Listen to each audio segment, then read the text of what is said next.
Hello everyone, it is Veronica, your critical fangirl, and I have a special guest today. This is Dylan. You may know him from Slash Reviews. If you haven't, you should go watch his channel. He is very underrated. And today, in the simplest way I can put it, welcome to Fight Night. Yep. Yep. Because today we are going to be talking about a movie that we have opinions on. And for the record, we are best friends. We will stay best friends after this. We have our own other opinions, including Midsummer, but we're not here to talk about that. But today we are here to talk about the newest film from James Wan, Malignant. The body of Dr. Florence Weaver was found brutally murdered in her home this morning. Did you know her? No, but I saw her die. In Malignant, we follow Annabelle Wallis as Madeline May.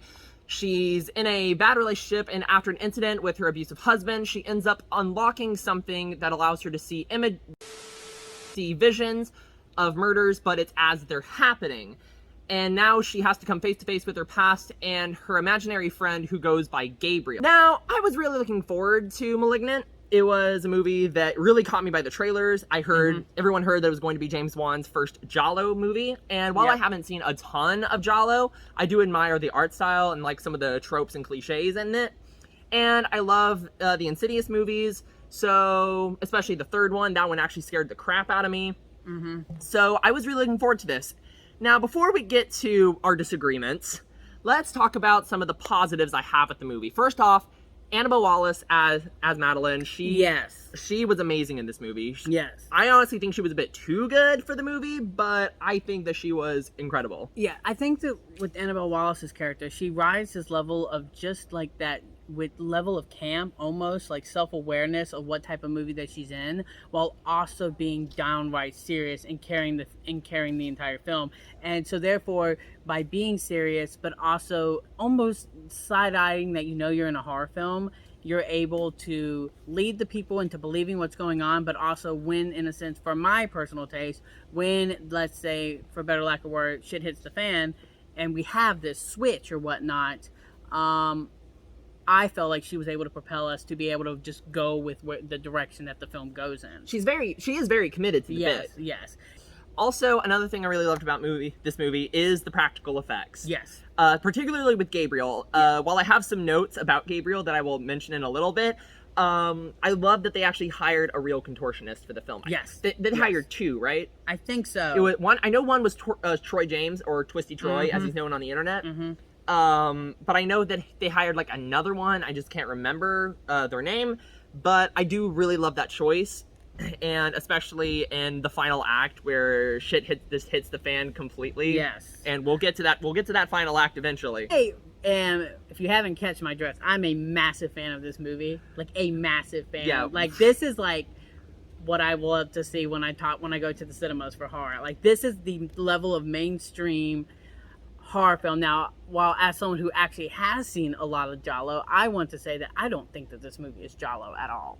I think it borrows some aesthetically camera trickeries from Giallo films. Especially one scene in a hotel room. Yes, that stuff felt very Giallo, but in terms of story-wise, this is 100% not a Giallo film. This felt more like an early 2000s Dark Castle film. I was like a House on Haunted Hill remake, 13 Ghosts, Ghost Ship, like that level of cheese and camp, and almost like middle tier budgeted films, because you don't get middle tier budgeted movies anymore. Now that we've gotten some of the things we agreed on out of the way, I feel like we can finally step into the things we don't really agree on. Yeah. So first out of my notes, why does it go from 70s camp to serious topics like domestic abuse and miscarriages in the first 5 to 10 minutes? Don't care.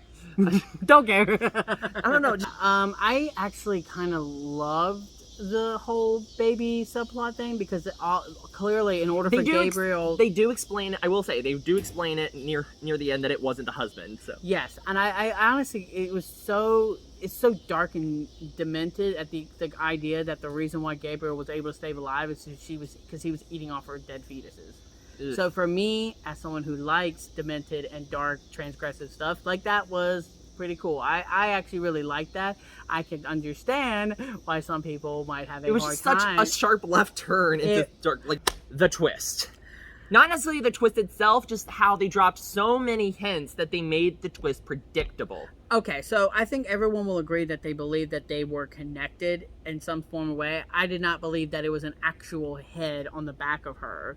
I did not see that. Okay, coming. I didn't see that coming, but like the whole thing about them, like the reason why they're interconnected, like that's what made the twist predictable for me. Like the amount of times they played Where Is My Mind, when they blatantly have an exposition where they say that the first murder victim was in like reconstructive surgery, and she clearly knew like who Gabriel was when she was being killed. So I don't know, for those things, that's why I found it a little bit predictable.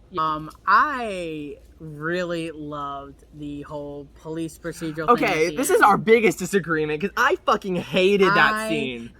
Okay, so as we know, we have this massive scene where like we find out that like they're connected, all that stuff. We see this awesome like snuff film of like this creature literally on the back of her head, and we see her like literally just pretty much batshit start killing all these women in the prison.